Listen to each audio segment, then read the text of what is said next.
Embrace the Journey podcast 643. New episode with a special alumni in the house. 643, class of 2022, Georgia Highlands College, Western Kentucky University, Conference USA Player of the Year there. Third round pick this past year in the MLB Draft by MLB Padres. Some call him Rai, some call him Whitey, some call him Spidey Whitey. I mean, this dude's a freak. That's what I probably call him. He's an absolute animal. Ryan Wideman, big-time personality, great human being. Man, thank you so much for coming on the show and taking time to talk with us. Ryan Wideman. Thanks for having me. I'm excited. Yeah, man, let's go. What's been going on? I know you've been putting in a lot of work. How's everything going? It's been good. I've just been training. It's my first off season as a pro now, so this is my first off season where I've really worked on my routine. I've never really had a good hitting routine. I've kind of just been go up and swing it in the cage. So I've been working on that, and then just getting fly balls with Jake, and I go back on Sunday, so I'm trying to feel as prepared as possible. That's awesome. And where are you heading back to? Is it Arizona? Is that where you're Arizona? Yep. Yeah, that weather's gonna be nice. It's great. I love it. You love the West Coast weather so far? It's great except for July. It got up to like 115 or 116 in practice days. That was brutal, but besides that, it's fun. Man, so just off the rip here, we're talking that resume already coming in. With Highlands, with Western Kentucky, all the accolades you got there. There's plenty more I'm looking at between Baseball America second team, ABCA first team, now with the Padres. When you hear all that, was this the life that you envisioned happening for you? I'd be lying if I said no. I've always had the confidence in myself. Kind of in my head, I always said I was going to go to the MLB, even when there was times where maybe I wasn't where I needed to be at the time. In junior college, still battling through some, baseball things, trying to get better, get my grades up. There's a few things that I had to go through, but yeah, it was always the goal and the dream. When did you start to believe you were that guy? Like, do you know how old you were? We have had guys recently say when they were 7. We've had guys say when they were 14. Like, do you recollect an age where you're like, man, this is real. This is what I'm gonna do? I mean, I thought I was good at a young age, but it really hit probably when I was about 17, when I had some Division I schools reach out. I was like, okay, this is, I went from being a guy who wasn't really getting recruited much at 16 to 17, getting a couple of D1 offers. So that's when I was like, yeah, this could be a real thing.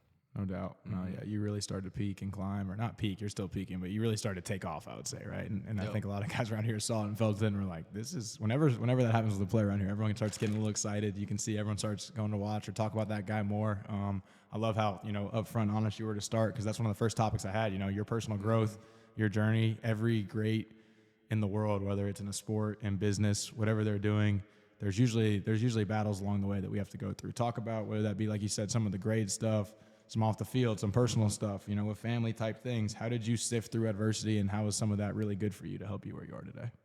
Yeah, for sure. I think I just went through a lot in high school. Personally, I was figuring myself out. I wasn't getting great grades, dealing with some off field stuff. Just parents' divorce was tough on me and my family, but I think it was all a part of the process of something that made me who I am today. And, I'm still learning, still working on everyday things, trying to be a better person every day. So it's not something where you're ever going to feel like, oh, I'm where I need to be. It's just constantly trying to be a better person, constantly trying to be more positive. Even if there's one day where I'm like, yeah, that wasn't my best day. I wasn't as positive or as nice to that person as I should have been.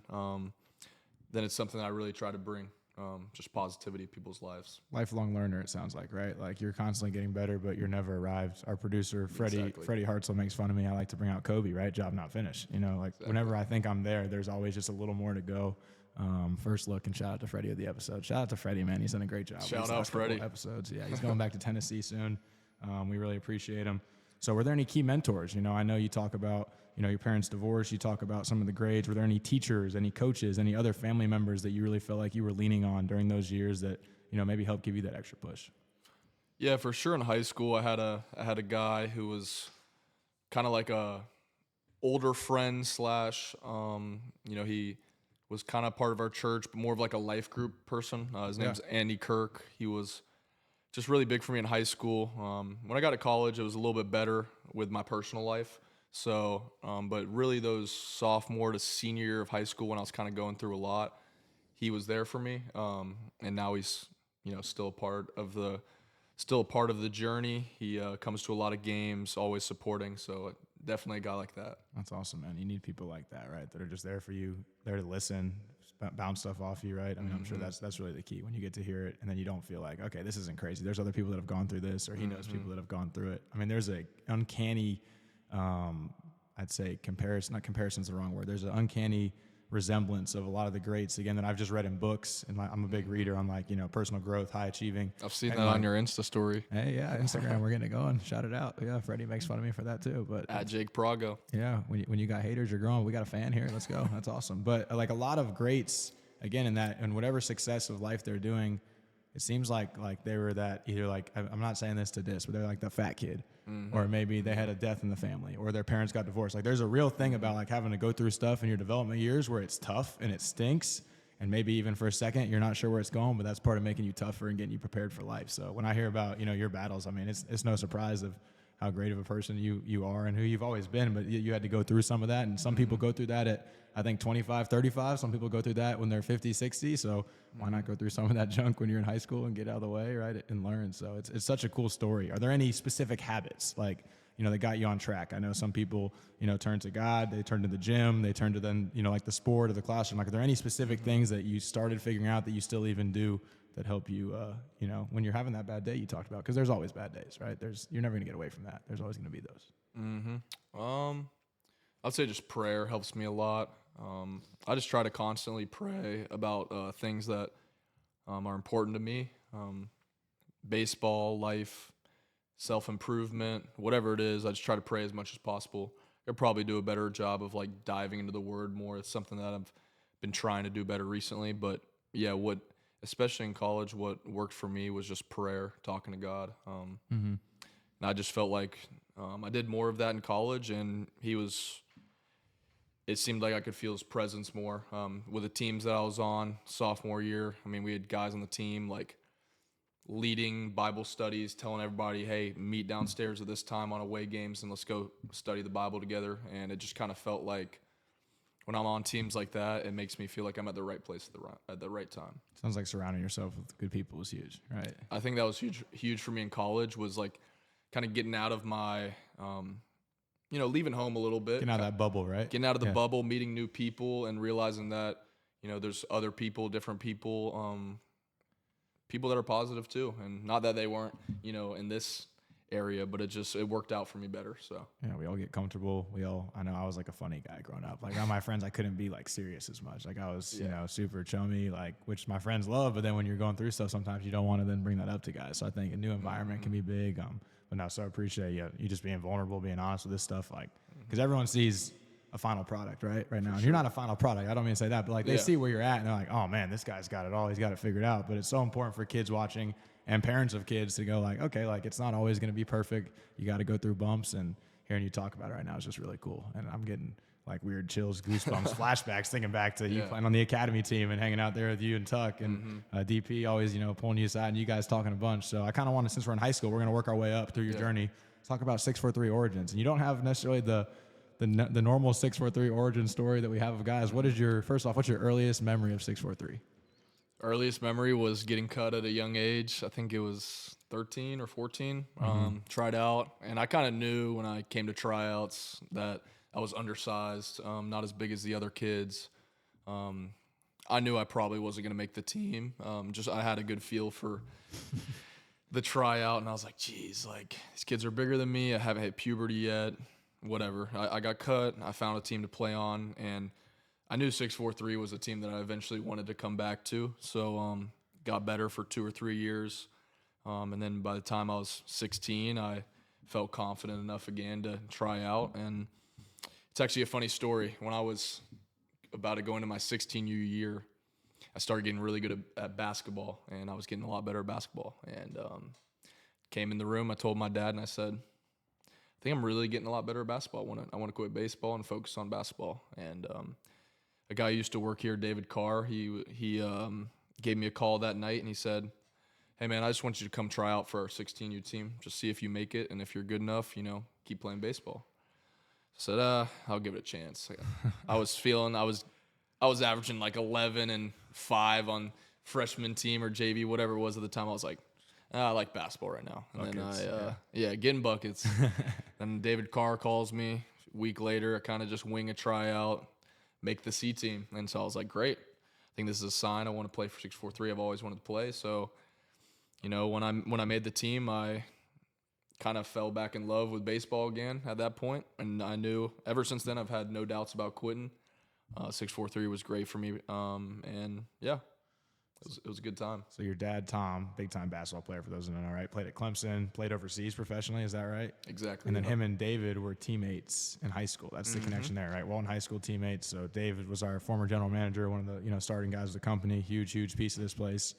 I remember him talking about your dad, and even in that year, I wasn't picking a team, but just hanging out and be like, hey, got this Wideman kid coming back out, and I know he's raw, and I know, guys, look at what he could be. And, I know the McPhees, right? They took a chance, right? Yep. Coach Pat, rest in peace. Shout out to Pat, Skyler. Those guys love coaching you. That was an awesome year. And I think even the word was all right, he's probably a pitcher, so we'll take him as the arm and we'll figure it out. And I mean, what happened that year? Was that the first pop, or that was more of a trajectory year happening? Because I know at 17, there was some pop. So 16 was more like the belief kind of started. I didn't hit great, but it was good enough to I was like, okay, this was my first year at 643, and I had a pretty good year. We had a guy, Jake Schroeder, who was one of the best players in the state at the point. Raked. Yeah. And I saw kind of how good he was at the time, and I looked up to him as a 16-year-old, and I was like, dude, I want to be Jake Schroeder. This dude's batting 450 with 5 to 6 home runs in the summer. I'm like, I want to be Jake Schroeder. And I think when we talk about iron sharpens iron, surrounding yourself around players you want to be like and aspire to be similar to. And then it was the next year was the same thing. It was guys on my team. Jake Schroeder was still on my team. And then, got to meet guys like Drew and RJ at practice on DP's group in the fall. And I think that just all started. It was I can do this. I'm on the same field as these draft guys, and then the belief started that 17U year. So it's back to that surrounding yourself that you were talking earlier, right? The more good people and good players you got around, you're like, all right, I can hang with these guys. And, yeah. Okay, you can do that. Well, I can do this. Hold on. Yeah. You can go field a ground ball. Watch me go run this ball down the outfield. Let's hit BP and see who can compete. Because, I know 16 Jags, you were climbing, and then 17 Jags with Bees was technically the 16 Jags was the third team, like you said. It was. 17 Jags was the second team. But I know about 3 tournaments in the fall, Danny went, where's my bleep button here? We got to use it right. He went, this kid's a freak. This guy's really good. He's turned the corner. So I know, skipping to that summer, I believe, talking to Brett yesterday, you were a perfect game, all tournament, all American, really went off as a pitcher and as a hitter. Did something click that year? I know you're talking about, all the things were starting to stack, but was there ever a click moment or a time where you're like, ooh, okay. I know you talk about the D1 schools calling, but did you notice anything that changed in your game or your practice? Yeah, just the ability to, I think was that year, it was. So that year we played Canes National with Beasley's team, and we were facing that guy. That team had a crazy team. It was if you go back and look at it, it was Roman Anthony was on that team, Eli Serrano, a bunch of guys. There's 4 MLB players on that team right now. Wow. Yeah. It's just crazy. So we played them, and there were a bunch of first round, second rounders, and they had a second round arm on the mound. He was 96, 97. And as a group, we did really good off him, and I just remember getting a hit off him, and I was like, geez, that guy was throwing gas, starting the belief. But really the whole year started it slowly, playing those good players, the guys throwing 94 when you're 17 years old, and being able to compete against those guys. And I was kind of undersized, not super developed as a hitter yet. It kind of just made me believe I was I belong on this field. I believe I'm one of the best players on this field. And I think Beasley really helped bring that out of me because, if you know me, I have a very big competitive edge, and Beasley does as well. Yeah. And so when we got together, it was a perfect match. So. Is that good explosiveness, I'm guessing, yeah. right? Yeah, a lot He'd of fire me up, and I need a coach who's going to get up, under my, a little bit. Not the type of coach that's just going to let me, necessarily do whatever. And Bees did a great job of that, just kind of bringing out that fire in me. So there's a misconception that the best athletes and players want to be, patted on the back and sugarcoat, but you want to get pushed, right? You want someone coaching the out of you where you're going to constantly get elevated and have to compete back with that. Yeah, exactly. No, it's awesome. I agree. That's how I operate in life. Like if people kind of brush me off to the side, I don't know, I might steer or coast. But if I feel somebody, hey, like we got to get this done. Like, hey, why don't you do this, that, and that? It's like, okay, I feel your fire, and let's push here. Let's keep it going. So that's really cool. How big were the opportunities, right? Because we hear parents watching today get caught up in, the team name here. I know hearing your first talk of 643, you just kept saying 643. I didn't hear Cougars. I didn't hear Jaguars. I didn't hear Tigers. I kept hearing, I wanted to play at 643. I know your brothers Adam and Logan, the same, played on different teams here. Both are doing really well on their paths. And, we're on Cougars as well, just like you were at 18. But how important was it for you to be on teams that, you were going to get a shot to play when you were figuring your stuff out still? For sure. That's a great question. I think at the time when you're in it, you're like, oh, I want to play for the A team. I want to play for the B team, whatever it is. But my message would be just for any 643 people watching is, this is a special program, and you're not going to get much of the personal development in other places. I mean, this is just from what I've experienced. I think 643 does a great job of making sure you're a good human first. They do care about, winning games, the competitiveness, the fire. But I can't tell you how many times in high school when maybe I wasn't my best version of myself or I was slacking in school at the time, how many times Danny came up to me and was like, hey, let's figure it out. And he would encourage me. It was all positive. It was like, hey, man, we love you. We're here for you. And, that having people like that around you when you're going through something it's really important. So I'm thankful for that. And he really lived for that. Like he would talk about, hey, like I know you're going to be out with the academy team today. Like with 5 minutes left in BP, like send Whitey up to the bleachers. I just got to talk to him for a second. And he wasn't mad. Like you said, like, there's stuff that maybe your parents were mad or frustrated with you, right? Or other people are like, dude, what are you doing? And you guys would be talking. I'd see the serious conversation going. And then a couple minutes in, you're both smiling, laughing, hugging, dapping up. And it's like, all right, cool. They just learned some stuff and we're figuring it out. So I know he lives for that and still loves talking to you, keeping up to this day. Thank you for that word from our sponsors. One of our sponsors, the Grinders Club. We're going to pass this off to Ryan Wideman. Definitely a member of the Grinders Club. What's going on right now? Yeah. Let's go. What's it say on there? 643 everyday hustle. Yeah, we're about that life. Let's go, baby. We need a head on a swivel on there, too. You want one of those? I do. Hey, that's great feedback. We'll get that on the next T-shirt for sure. We'll go head on the swivel on the front, Grinders Club on the back. Automatic. So finishing up kind of your 643 journey, which was a great one, man. Awesome 3 years of playing here. Talk a little bit about that last year here. The 18U Cougs, 18U WWBA champs, Coach TJ Pagan. Talk about what made that group and that run so special from your perspective. We were in a tournament with a bunch of guys that were like P4, P5 commits at the time, just some dogs. And we knew we were kind of like the underdogs, but our record was so good. We already won like 2 tournaments that summer. We were like 2 for 4. And I just remember a lot of the guys were like, we should win this thing. Like, let's win it. Let's go undefeated in pool play. Everyone's kind of just talking about it. We won the first couple games, not too crazy. And then, it started getting more challenging in the last 3 or 4 pool play games. But it was like win. Close game, win. It was like number 1 seed going into the bracket play, I believe, 7-0. I was just like, yeah, we're going to win this thing. And of course, start talking about it a little bit, right? Start becoming real. Yeah. And then, the memories of the game start. It was Gabe's bomb. I pitched the semifinals, and I've been pitching well all summer and kind of got lit up a little bit that semifinal game. I felt like it kind of let my team down. But that's the beauty of team sports is you got guys that can pick you up. Guys, Colt McKibben, shout out him. He came in after I gave up 6 runs. Didn't give up a run the rest of the game. It was dirty unbelievable. Change up, right? Lee University, Colt McKibben, nasty. He's a dog. And then shout out Gabe.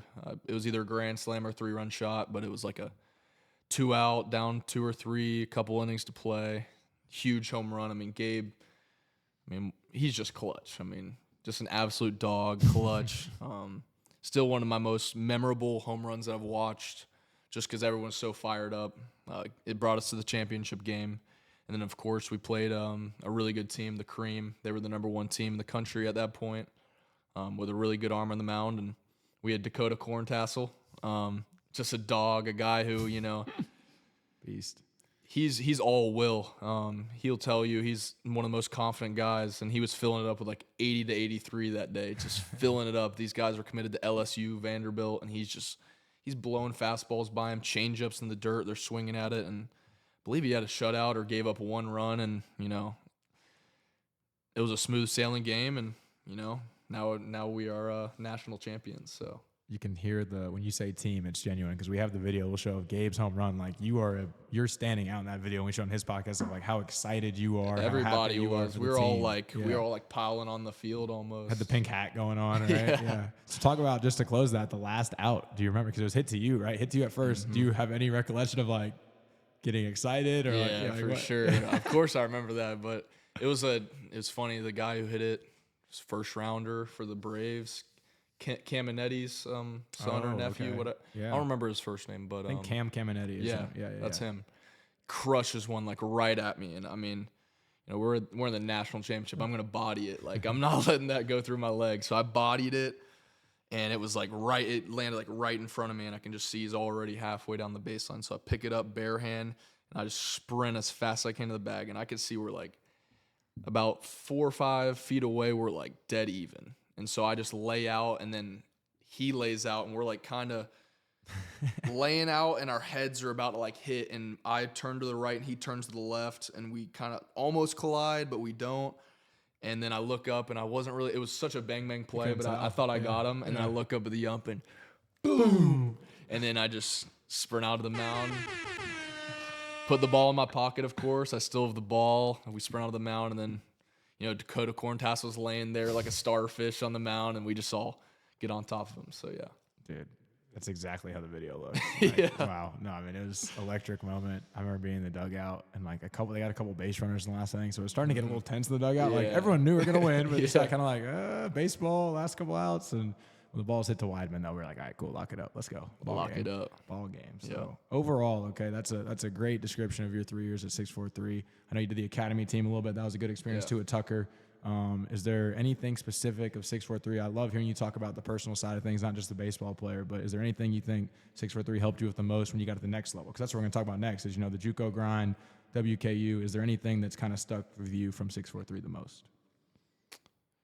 How to handle yourself on and off the field. We've already kind of talked a little bit about that. But a lot of the baseball stuff was just when I came out as a freshman, I didn't really understand much about college baseball. But kind of Danny had already prepared me a little bit. And I do think if Danny didn't prepare me, kind of, give me the rundown on what to do in college, give me tips, how to handle yourself when, you're around a bunch of people you don't really know, a bunch of new teammates, things like that. I think Danny really helped with that. He does a lot of that mental game stuff before games, and I learned a lot from him. So. Makes sense. No, 643 DP. DP sticks out a little bit there, right? He stuck with you. I love to hear it. So moving on to Juco, man. I love the Juco grind. Personally, in my playing career, I went Division II. If I could go back, I would go Juco because I was kind of deciding between both.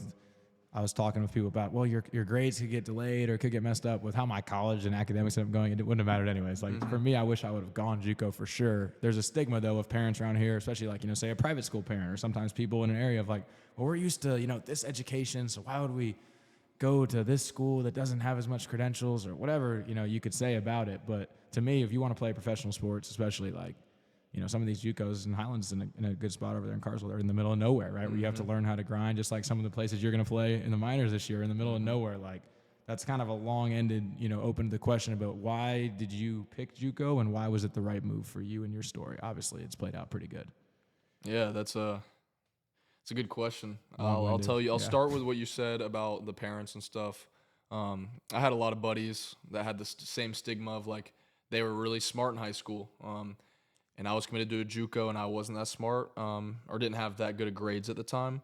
And like my buddies were like, "Hey, look, I have a 3.5, 3.6 GPA. I'm probably not going to go JUCO." Well, in my opinion, from what I've experienced is in junior college, if you want to play a pro sport, like you said, if you're not necessarily that Division I starter as a freshman, like a Levi Clark, if you're not a Levi Clark, I would advise JUCO would be a good route because.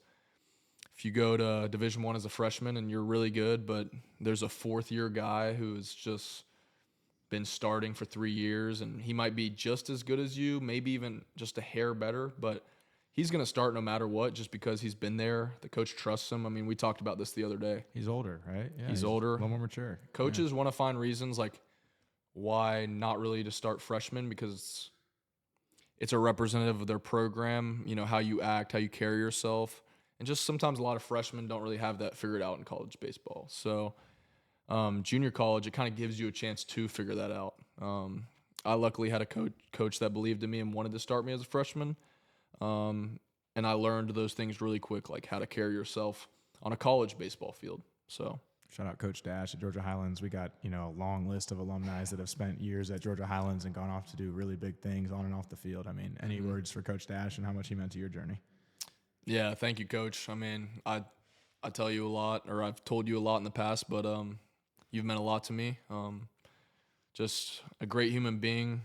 He works a lot on mental game. He's just a guy that when you look at your coach as a great human being, as a great person first, a person that you know that if you were ever in trouble, he would be there for you in a minute. When you have those attributes as a coach, it's pretty hard not to want to play your best for him. I mean, I remember that sophomore year, everyone was talking about, like, let's just play for Coach O, like how good of a dude he is. Like, let's get him to Grand Junction. He's never been at Georgia Highlands. We knew we had the capability, and it was almost like for him, like any of those guys will tell you it was for Coach O. So everybody I talk to loves him. I also heard he gets the after in the weight room. Like, is that? Yeah. Yeah.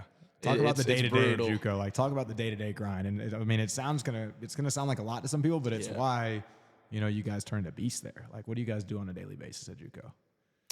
Yeah, if you don't like to grind, Juco's probably not for you because, I mean, there were some rough days for sure, especially in the fall. I mean, the spring it gets better. You're playing 60 games a year and a lot of travel, so it gets a little bit better. But if you don't like to grind, but day-to-day, 4-hour practice, inter-squad before, a BP or two before the inter-squad, then you got CrossFit after, a big-time lift. Not much time to fuel up. He might give you about 30 minutes to go get some food and come back for CrossFit. So you better have some food made or go get some fast food, some Chipotle. So ultimately, you guys have a lot of time. That's the difference, right? Like D1s have a lot of limits to what you can do. And for the young guys that need to add physicality, I think that's really the Juco hack because you got so much time to get reps and get in that weight room and get big. Yeah, there's not many rules in Juco. You can kind of practice all day if you want to. Yeah, sounds like the Grinders Club. You're just, everyday hustle. Talk about the Juco World Series, Grand Junction. How special is that? Me and you were talking about that the other day, how the ball flies, how it's tough to breathe there in Colorado with that air, but how special is that place? Very special. Yeah. You don't really understand it until you actually get out there. I mean, even my mom and dad said the same thing. Like, everyone's like, Grand Junction, super cool.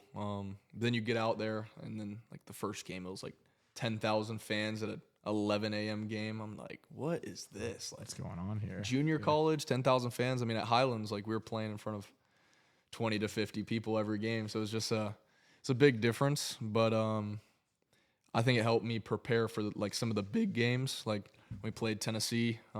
Shout out Freddy. Shout out Freddy Hartzell. Got to see Freddy at that game. But like when we played Tennessee and there was 10,000 people there, it didn't make me nervous. I was ready to play because I'd already played in front of 10 to 12,000 in a national championship. So I feel like you crave high stakes a little bit. Like, it's more it. fun the more intense and big it gets. I know we got a picture I want to show. We'll talk about WK, but like at Vandy, I was watching the game on TV when you robbed the home run in the 9th inning, and it was, I mean, we're looking at this new indoor. You talk about the new setup. We're looking to get posters of players and alums at some point. Like, we got to get that picture of you yelling after robbing the home run. Did RJ hit that ball? It wasn't RJ. No, RJ actually walked it off that inning. Okay, that's what I was thinking. Yeah. He's involved in that game. Okay. Yep. Yeah. He had a good game too. So yeah, that had to be a ton of fun though. It was fun. It was, I grew up playing against and practiced with RJ on that field, and we're both center fielders, so it's cool that we got to go head to head on national television. We both had good games, so it was really cool. RJ popped in the other day. He's such a good dude, right? So Great talented, guy. And like I know people like we had a couple players hitting him. I'm like, man, he's like such a nice guy. Like he looks so like swaggy on TV. Yeah. It's like, dude, no, he's a great dude, but he plays the right way, just like you. Talk about then the transition, right? So Juco sounds like you really learned how to grind, and then WKU. What did you notice when you got there? I mean, coming off being the top dog in Juco, winning national awards at Juco, did it reset when you got to WKU? Did you feel like, here you go, come on in, or did you have to re-earn it there? Talk about that first experience at Western. I definitely had to re-earn it. I came from coaches, Coach Rardon and Coach Fournier, two legendary coaches in junior college. They're both in the Hall of Fame for junior college. So they're very tough. They're very kind of like the no BS mentality. Like, we're not going to put up with anything. You have to be the best version of yourself on and off the field. If you get in trouble off the field, they're not going to put up with it. They might just cut you. So I think that's when I started.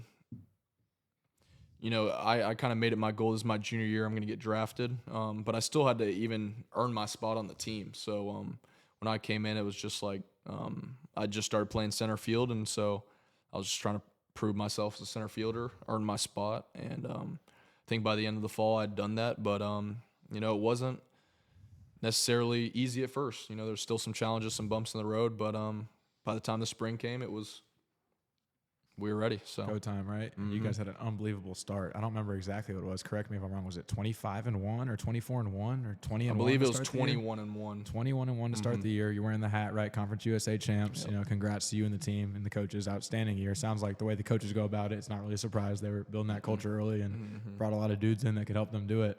You go on to win Conference USA Player of the Year.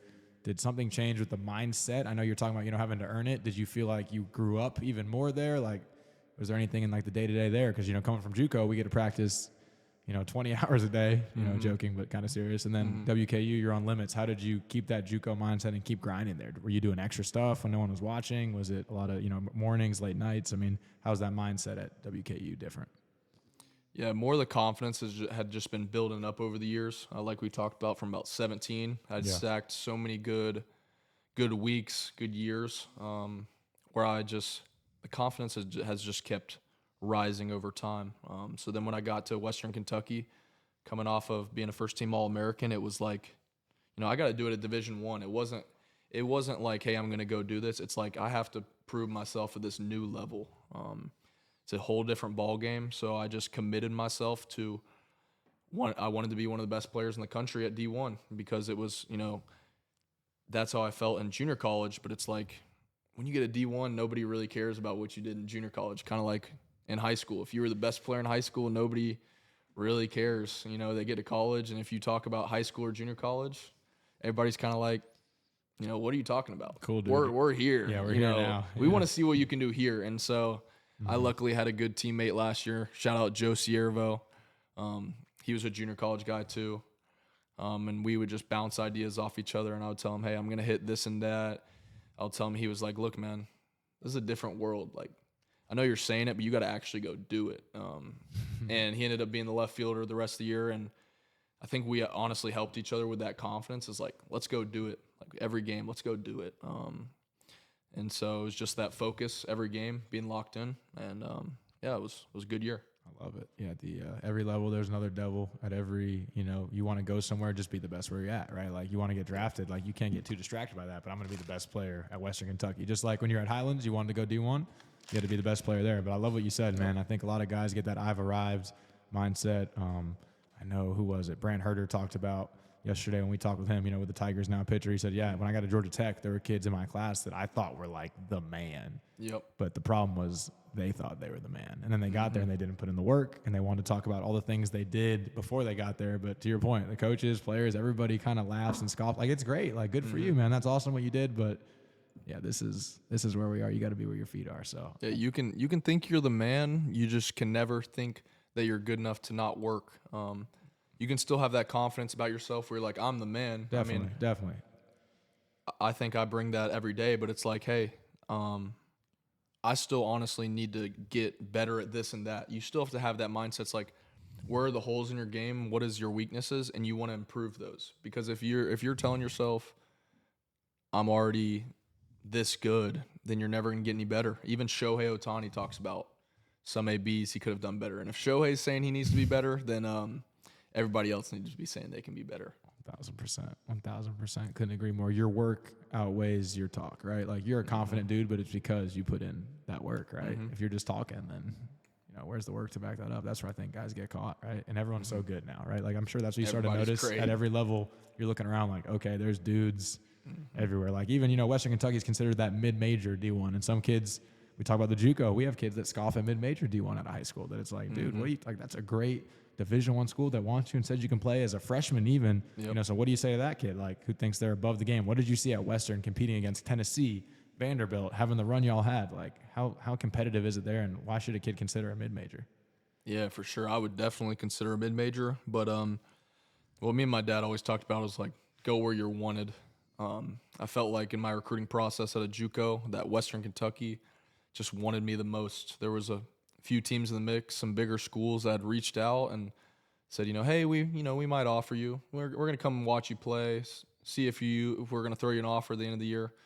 And Western Kentucky was like, we're giving you this and that, and you're going to, if you do right, you're going to start, and you're going to be in the middle order, and we need you, and you're our guy. And if a school's telling you that and they say they need you, you're a big part of their program coming up. It's a mid-major. I mean, being a big face of a mid-major program, that is huge. Like, not everybody's going to be that face of Tennessee, like a Levi Clark. Like I said, shout out Levi. A lot of plugs for him. Yeah. You got to be pretty gifted to be at that level. So, even you have to be gifted to be a good player in a mid-major. So, just never think you're too good for anything. And it's even okay to like start at a smaller school and then transfer the next year. Like, promise your coaches aren't going to be super mad if you have a great year, you're an All-American, and then you transfer. They're not going to be like, oh man, they know. I mean, it's the way college baseball is nowadays. So Winnie and DJ were talking about just as long as you're not looking for that, like be great, and then when the season ends, whatever opportunities are there, reassess. You committed to that team, you gave them their best, you helped them win a conference title, whatever it is, and now if new things happen. If the coaches want to be mad at that, that's on them, man. Because Lord knows if a coach gets a call from Clemson and he's at a mid-major, he's probably going to want to go take that coaching job at Clemson, right? So I think everyone's getting that. I think you're spot on there. I think Kent was here the other day, right? Ken Schmidt. He did a great job of that. Like, guy who probably could have gone Power 5 at a high school chose Georgia Southern and raked as a freshman because he played every game. Now he's everyday starter, one of the best players on Georgia Tech. That's a great example. So yeah, just trust where you're wanted. So awesome hearing you say that. I think we talk about it around here. Danny loves to preach that mentality too, and I think some people just think it's almost a sales pitch, or they think, oh, he's just saying that. But like hearing players, again, in your spot, having the opportunities you have say that is so important for, the youth to hear, and, cannot thank you enough for just giving that honest perspective. Let's transition to the fun stuff now. Sweet. It's all been fun, but you're playing at the most fun level that you've been dreaming about playing forever. And I know you're not at the top level and you're working towards it, but, when did you realize in the middle of WKU, like, oh, okay, is there like a moment, like a week or a game that you flipped and you're like, okay, the draft is happening? And then what did that first call end up feeling like, when it happened? Yeah, I think the Tennessee game changed a lot. Had a pretty good game. And I think because I played at junior college, people hadn't really... There's some skeptics still. There's some skeptics. Yeah. Like, is he... can he do it against the big schools? And I got to face some really good arms, some first-rounders at Tennessee. And I think I just proved that I can hold my own against those guys. And then I think things started escalating from there. And by the time the spring came, there was a lot of hype and stuff.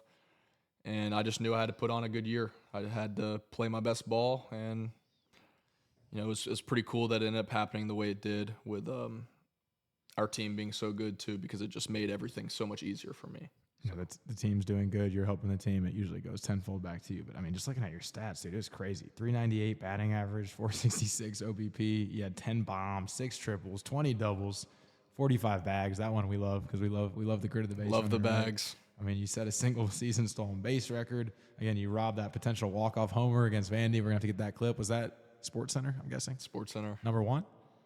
Number 2. Oh, it's all good. I'm sure it was all good. I'm sure it was like a soccer kick or something, which is cool. Shout out to soccer. I love soccer, but yeah, no. Okay, that's cool. But you started all 60 games in center, so that's really awesome. And then, okay, was skipped to the summer.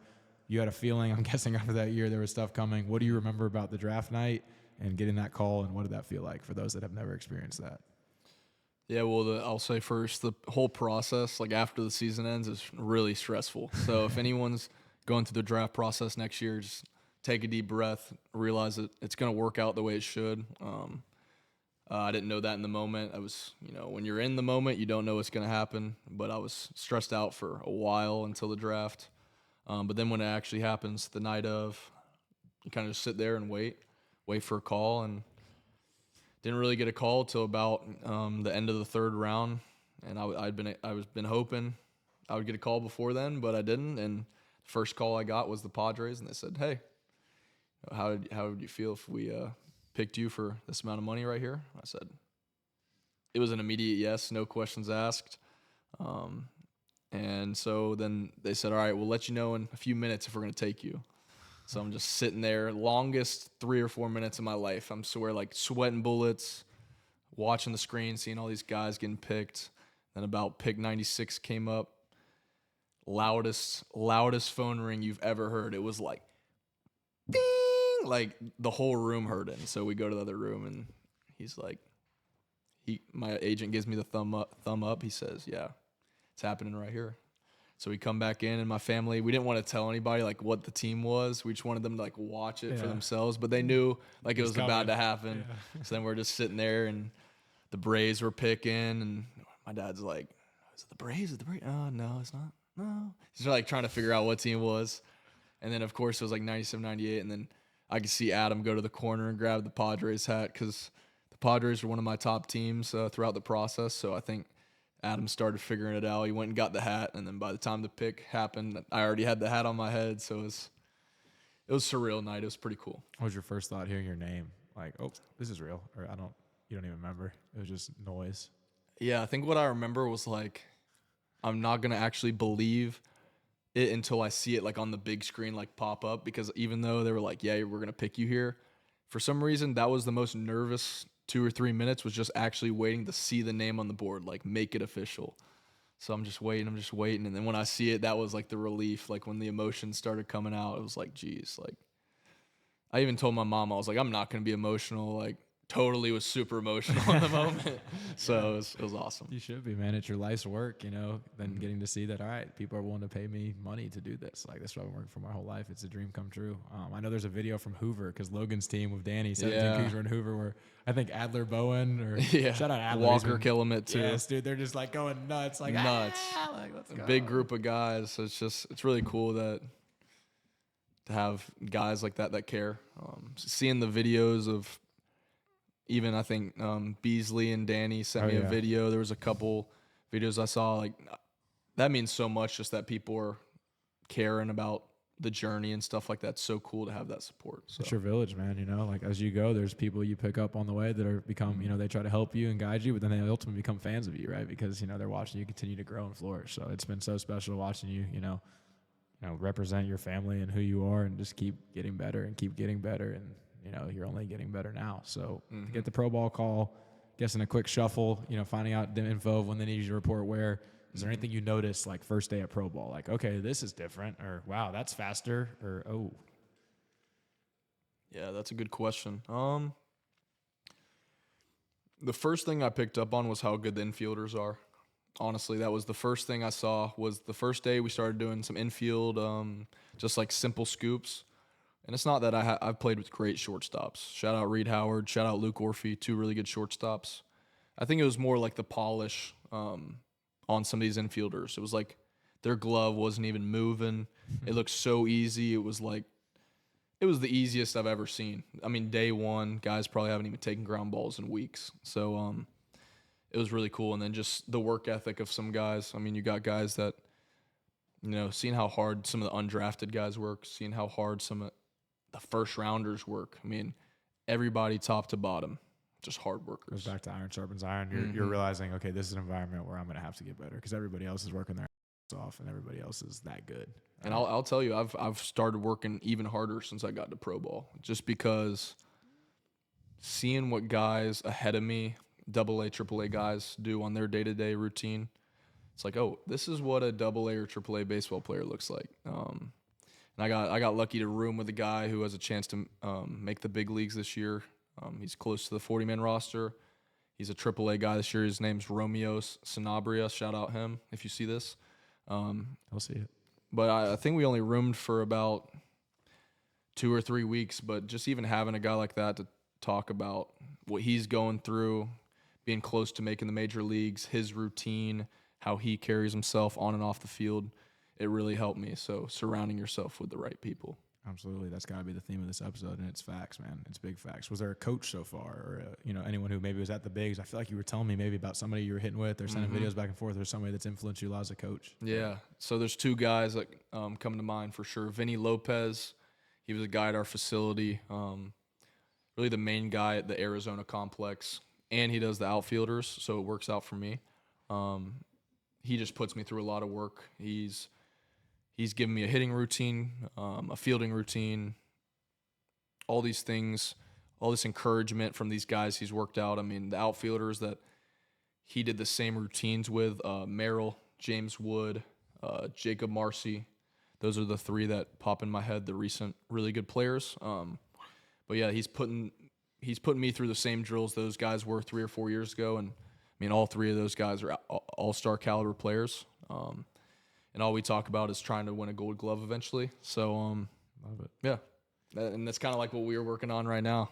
Get on that big hack here in a couple minutes, right? Exactly. Go around and there, have some fun. Was there a hitting guy too from the Padres? Oh, yeah. Who was it? The other guy was Will Myers. Will Myers, who's in the bigs very recently, right? Yeah. So yeah, I send videos to him, get some tips. I would say he's a good mentor for me. Great perspective, right? He's been up there. He's seen it. Mm-hmm. Yeah. No, that's awesome, man. It's so cool that I think when you get to those organizations, how many resources they have, and then how many players or coaches they have that just, the more you talk to guys, just want to give back. They want to make sure they're helping elevate you and help you be the best you can be. For sure. What about so last question of pro ball, is there one thing, this one might be tough. We've had guys say the fun. We've had guys say the teammates. We've had guys say the grind. Like, is there one thing of baseball that you're realizing now that it's at pro, it's the highest level? I know it's the fastest game, yet the slowest, smoothest game when you're watching guys. Is there one thing, though, from your perspective that's always been the same about baseball that you're like, you know what? If I could talk to my 9-year-old self, I feel like this is still something that is baseball that I've always felt. That's a great question.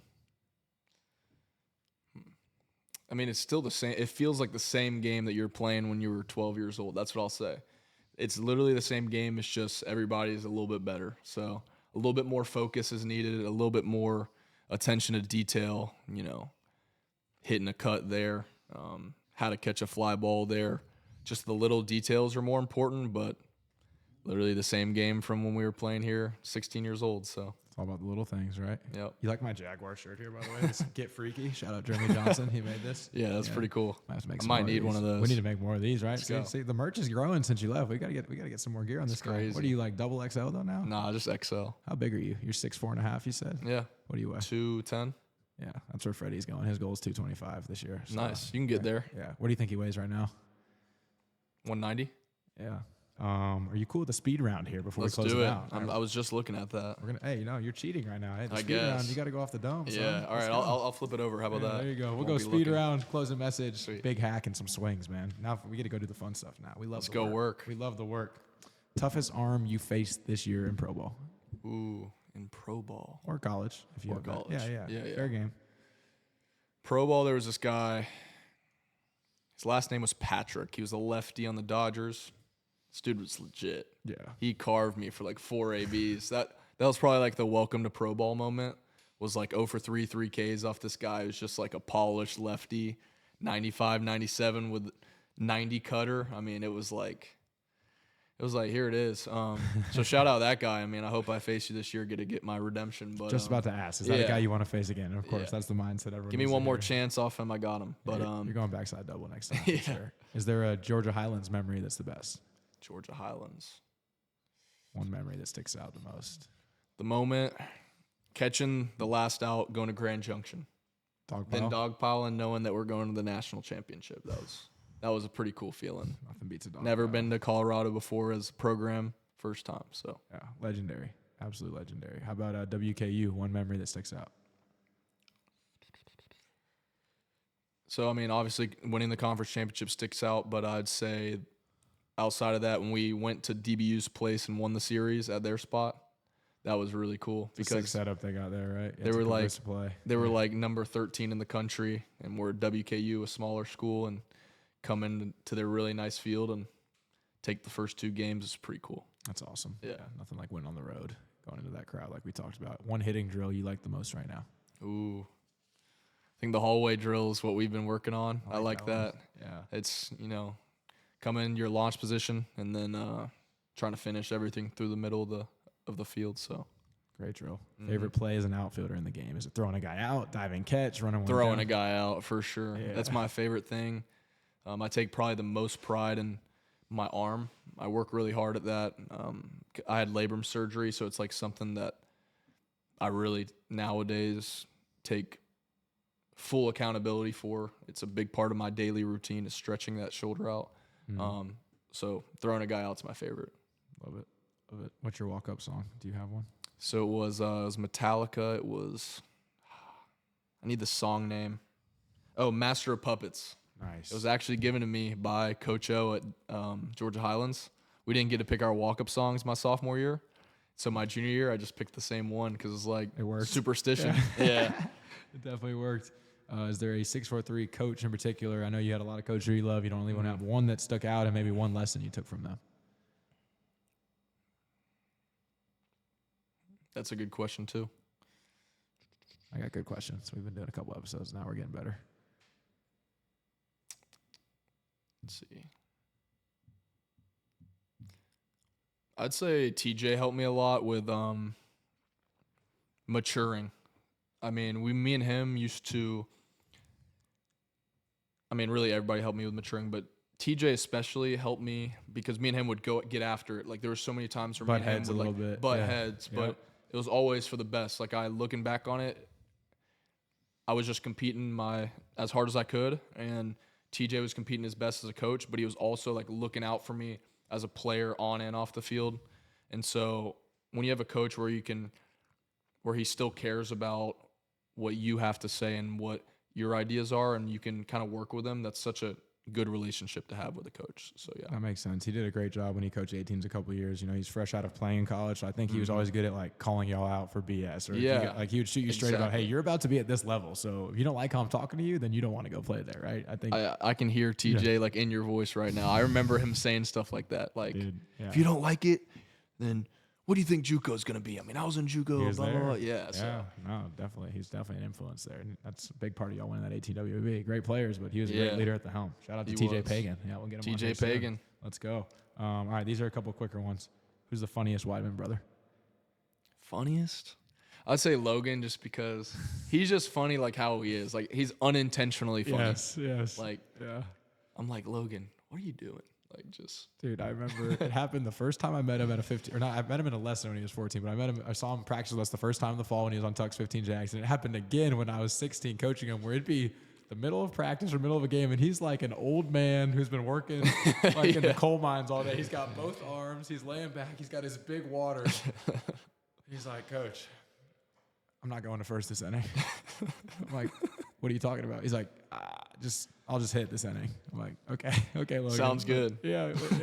But he's matured a bunch too, and he freaking rakes, dude. We put him on the story the other day. That home run he hit at East Cobb is, I mean, I wasn't there for it, but they say it's like upper deck of any stadium in the bigs. It was like a 450-foot shot. He's a beast, dude. Yeah. He's gonna tear it up at Highlands, and I see him playing in the pros in a couple years as well. I think Dash is gonna get him right. Like that mental game he does. Push him. Yeah, it's gonna get him where he needs to be. Definitely. So. Who's the smartest Wideman brother? I'd say Adam. Adam always had the best grades. He's pretty good socially too. So he's kicking up too the arm, right? He's on a good track as well. He is. Pensacola State in the low 90s now. So is he at Pensacola State? Is that right? He is, yeah. Okay, cool. Is there one sport at home besides baseball that the Wideman brothers compete at the most? It would have been basketball for sure. A lot of fights. A lot of elbows. A lot of elbows. A lot of fights on the basketball court. A lot of tears some days, just because most of the time it was 2v1. So I was gonna have to put in all my effort to win those games. So. Yeah, I would need to reach out to your parents, see if we can get any video from the draft night and any video of you guys playing basketball. That would be great to run on the podcast for this. Man, yes. Awesome job there with the speed round. It was definitely our slowest speed round, but it wasn't your fault. Sorry about that. I started going deep. And I can yap a little bit too, so. We both can, but we're getting out of the way now because we better put in that work, son. Let's go. Oh, yeah. Let's go. Well, man, you absolutely killed this episode. We're so grateful you came on. We kind of have everyone, we do have everyone close out with one message that we think relates best to those watching. And I had one queued up for you originally, but I'm gonna switch it a little bit based on how you've done such a good job already answering the question I was gonna ask. Pretend you're looking at a kid in that camera who has tons of skills, tons of tools, but people are kind of saying he's in his way right now. Because you could argue that you had a lot of adversity you went through, but you were getting in your own way, and you had people help you get out of it. What is your advice to that kid of how he can get out of his own way and start being his own best teammate so he can get on his right path? I'd say if you believe in yourself and you have the confidence. If you believe that you are going to play pro baseball and you believe truly in your heart that this is what you're meant to do, if you keep staying with it, if you keep staying focused, you're you're going to get where you need to be. You just have to keep trying, keep putting in your effort every day, stack. I say, you say stack good days. For me, it's more like week by week. What did I get done this week? Did I get done what I needed to accomplish? And like when we talk about the personal growth, you're never where you need to be. I mean, we talked about having it figured out. I still honestly don't have it figured out right now. I'm still trying to figure it out. But if you love baseball, you love the game, and you love the grind, it'll be here for you. The game rewards you if you really love it. The game rewards you if you're a good person and positive every day. So, like I said, just try to grow personally as good as you can. But if you keep that main goal in mind that you want to be a pro baseball player, if you want to be whatever you want, shoot for it. Just give everything you got, because I know plenty of people that say, oh, I could have been this, I could have been that, but they necessarily didn't really put in the thought or journaling every day saying, I want to be a pro baseball player, I want to get drafted. Everything matters. So just keep grinding, love yourself, give yourself credit, or no one's where they're supposed to be right now. Just believe in yourself and trust God, and He'll carry you through those battles. So. Yeah, unbelievable advice. Unbelievable advice. Thank you so much for that piece. And just for, spending 57 minutes talking to these guys. You're a busy guy. You got a lot of training going on before heading out to Arizona. I know I already said I cannot thank you enough for coming on. A huge part of the 643 family, forever in the 643 family. Oh, and, yeah. Even you coming back to talk to teams, whether there's 17-year-olds hanging out, 14-year-olds, swinging by the 9s and 10s, like I know you have. Like, we're so grateful for the stamp you've left in the 643 community. And, there's tons of guys looking up to you that you're inspiring to go be the next Ryan Wideman. So, dude, it's really cool. We did it. We crushed it. Let's go. How was it? Thanks, Jake. Yeah. It was awesome. Yeah. It's kind of like got my nervous jitters of not doing something like this in a long time. So I think I'm ready now. You're ready to for go MLB back. Network now, right? Yeah. 'Cause that's what's coming. I'm ready. Man, Ryan Wideman, guys, class of 22, 643 alum, national champion, MVP of that tournament, even of the national championship. Conference USA Player of the Year, Conference USA champion, Juco World Series member of the San Diego Padres org, and just a great guy. We're happy to have you. What's your Instagram so these guys can find you, man? At Ryan Wideman. Make sure you follow at Jake Pralgo too. Sure. He's got a good Instagram if you check it out. Yeah, we're getting some fire out there, trying to inspire. But man, shout out to Freddy, Hartzell, our producer. Guys, this is Embrace the Journey. Please follow us on Instagram at EmbraceTheJourney643, on YouTube at Official ETJ Pod. We're also on Spotify now. Send this to a teammate, send it to a coach, a friend, a family member, and we look forward to seeing you guys again soon. Thanks again, Ryan. Yeah, thank you. Let's go.